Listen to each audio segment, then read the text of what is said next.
ওরে আমার মাজার কটকি নইলে গিয়েছে রে। তোমরা দেখো কি সুন্দর ধাক্কা মারা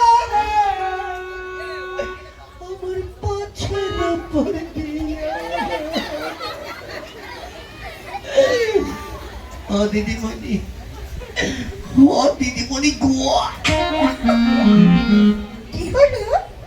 তোমার ধাক্কা খেয়ে আমার 12:30 বেজে গেল। তোমার নামটা কি বলি ফেলল? আমার নাম? আপনি? হ্যাঁ, আপনার নাম পাপিয়া দত্ত। পায়খানার গর্ত? কি বলছেন আপনি যাতা? কেন তুমি তো বললে আমার নাম পায়খানার গর্ত। আরে আমি তা বলিনি। তবে কি বলেছেন? বলেছি পাপিয়া দত্ত। আমি ভেবেছিলাম ওইটা পায়খানার গর্ত।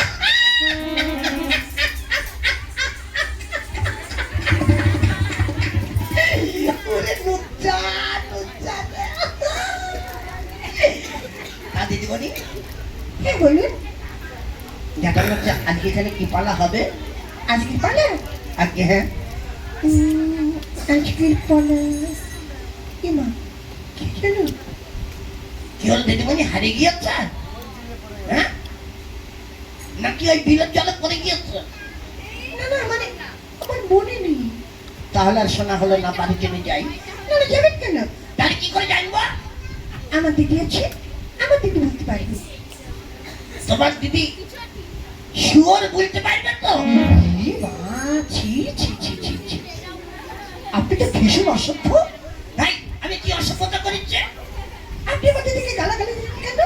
কোথায়, কখন গালাগালি দিলাম? এই যে বললেন শিওর। আরে এটা গালাগালি দেয়নি, ওটা একটা ইংরেজি কথা বলেছি। শিওর মানে নিশ্চয়ই, নিশ্চয়ই। আপনি এবার ইংরেজিও জানেন বুঝি? জানি মানে 7.5 বিঘা জমিতে ইঞ্জিরি কথা লাগিয়েছি, প্রায় পেকে গিয়েছে, সামনের মাসে কাটবো। হ্যাঁ, তারপর দরকার হলে 4 মাস দিয়ে বাজারে নিয়ে কেজি ধরে বিক্রি করে দিয়ে আসব। তাই বুঝি? হ্যাঁ, কলাতলা বাজারটা একটু ছোট, 4 মাস দিয়ে একটা বড়, এখানে একটু বেশি বিক্রি হবে। তা না হলে একবার নবদ্বীপ বউ বাজার নিয়ে চলে যাও।